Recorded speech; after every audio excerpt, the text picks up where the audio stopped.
Mo'min kishi Alloh Rasuli tarafidan kelgan nasni qabul qiladi. O'zining aqlini bu nasga hokim qilmaydi.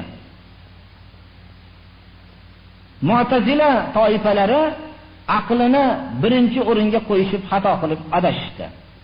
Ular qaysi bir narsa aqllariga to'g'ri kelmasligi bilan inkor qilaverdi. Misol qilib aytganimizda, ular mezonni inkor qilishdi. Mezon tarozi, o'lchov asbobi.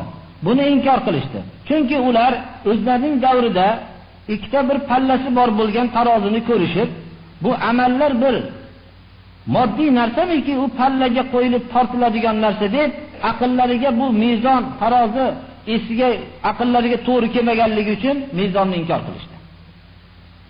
Biz Alloh subhanahu va taoloni mezon, o'lchov asbobi qanday bo'lishligini biz bilmaymiz, kayfiyatini bilmaymiz, ammo buni tasdiq qilamiz.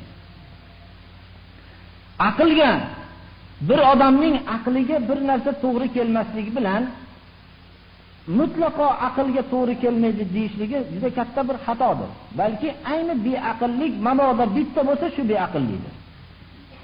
Chunki bir inson agar o'zini aqliga to'g'ri kelmasa bir narsa, bu aytishligi kerakki, mening aqlimga to'g'ri kelyapti deyishligi kerak. Aqlga to'g'ri kelmaydi degan gapning ma'nosi, tamomiy olamdagi aql menga jamlanganda bu aqlga to'g'ri kelmayapti deyishdan boshqa gap emas. Davrlar o'tishligi bilan mezon, o'lchov asbobi, qonning bosimini o'lchash, havo bosimini o'lchash, bu bir pallaga muhtoj bo'ladi. Har bir narsani Alloh subhanahu va taolo biz e'tirof qilamizki, o'lchaydigan asbob yaratib, kayfiyati bizga qorong'u.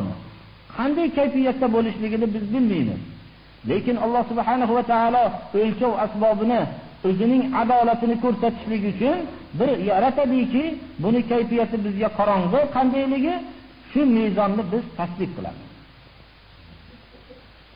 Aql kelajak davrda aql ham nafsga o'zi kelishib unab qoladi agar to'g'ri bir hal qiladigan bo'lsa.